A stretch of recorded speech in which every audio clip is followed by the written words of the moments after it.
કોરોનાના ફળફળાટ સામે નવા વર્ષના પહેલા જ દિવસે સારા સમાચાર સામે આવ્યા છે। ત્યારે તો દેશની સ્વદેશી વેક્સિનને પણ એમરજન્સી માટે મંજૂરી મળી ગઈ છે।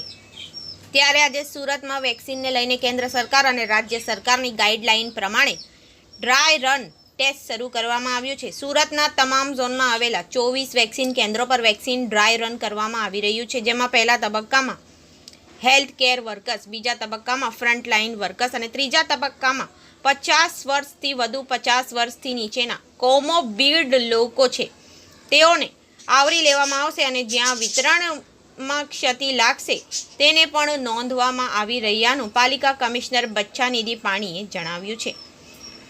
વેક્સિન ડ્રાય રનને લઈને 500થી વધુ લોકોની ટીમ બનાવવામાં આવી છે।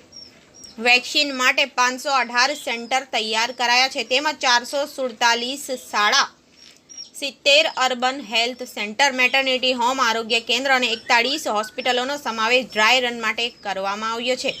મનપા કમિશનરે આ અંગે જણાવ્યું હતું કે 24 વેક્સિન કેન્દ્રો પર વેક્સિન ડ્રાય રન કરવામાં આવી રહ્યું છે। તમામ જગ્યા પર હેલ્થ સ્ટાફ ઉપલબ્ધ છે। આ ડ્રાય રન કેન્દ્રમાં અને રાજ્ય સરકારની ગાઈડલાઈન મુજબ કરવામાં આવ્યું છે। અત્યાર સુધી 5.50 લાખના લોકોના ડેટાબેઝ બનાવવામાં આવ્યા છે, જેમાં પહેલા તબક્કામાં હેલ્થ કેર વર્કર્સ, બીજા તબક્કામાં ફ્રન્ટલાઇન વર્કર્સ અને ત્રીજા તબક્કામાં 50 વર્ષથી વધુ અને 50 વર્ષથી નીચેના કોમોબિડ લોકો છે તેઓને આવરી લેવામાં આવ્યા છે। પાલિકા કમિશનર બચ્ચાનિધિ પાણીએ જણાવ્યું હતું કે 24 જગ્યાએ ડ્રાય રન કરવામાં આવી રહ્યા છે। કેન્દ્ર અને રાજ્ય સરકારની ગાઈડલાઈન પ્રમાણે કામ કરવામાં આવી રહ્યું છે। સંપૂર્ણ પ્રક્રિયામાં અલગ અલગ મેડિકલ અને મેનેજમેન્ટ સહિતની વસ્તુઓ કેમ થશે તેનું ડ્રાય રન કરવામાં આવ્યું છે। સરકારે જે રીતે વેક્સિનને મંજૂરી આપી છે તે પ્રમાણે તબક્કાવાર આપવામાં આવશે। સરકારની એક્સપર્ટ પેનલ દ્વારા તૈયાર કરવામાં આવેલી ગાઈડલાઈન પ્રમાણે કામ કરવામાં આવી રહ્યું છે। Report by Anbar Shaikh, LCNC news, Surat. બેન, આપનું નામ ને આપનો હોદ્દો? Doctor Gayatri Jariwala, assistant commissioner અને in charge deputy commissioner central zone. આજે કઈ જગ્યા છે ને શું પ્રોગ્રામ છે? આ આપણી શાળા નંબર 20 છે, નાનપુરાની, અને અત્યારે આપણા સેન્ટ્રલ ઝોન વિસ્તારમાં 3 જગ્યાએ ટ્રાયલ રનનું આયોજન કર્યું છે વેક્સિનેશન માટેની। અને આ ટ્રાયલ રનમાં જે રિયલ વેક્સિનેશનમાં જે રીતે આપણે કામગીરી કરવાના છે એ જ રીતની કામગીરી આપણે અહીંયા ફક્ત વેક્સિન નહીં આપીશું, એના સિવાય તમામ પ્રકારની કામગીરીને આજે આપણે આવરી લીધી છે।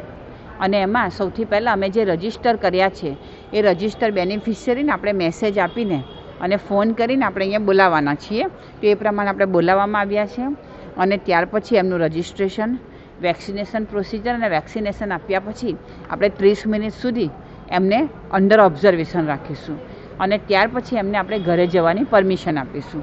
અને આખું આ ટ્રાયલ રનનું અહીંયા આયોજન કર્યું છે। આજે કેટલા લોકોને તમે ટ્રાય કરવા?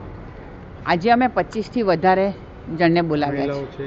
હા, મહિલાઓ છે અને અમે તમામ પ્રકારની, ધારો કે જે નહીં ચાલી શકે એમને માટે આપણે વ્હીલચેરનું પણ આયોજન કર્યું છે અને એમાં અમને કઈ રીતે આમાં વધારે સારું કરી શકાય એ પ્રમાણે અમે ટ્રાયલ રન ઉપરથી આખી કામગીરી સ્ટાર્ટ કરીએ છીએ।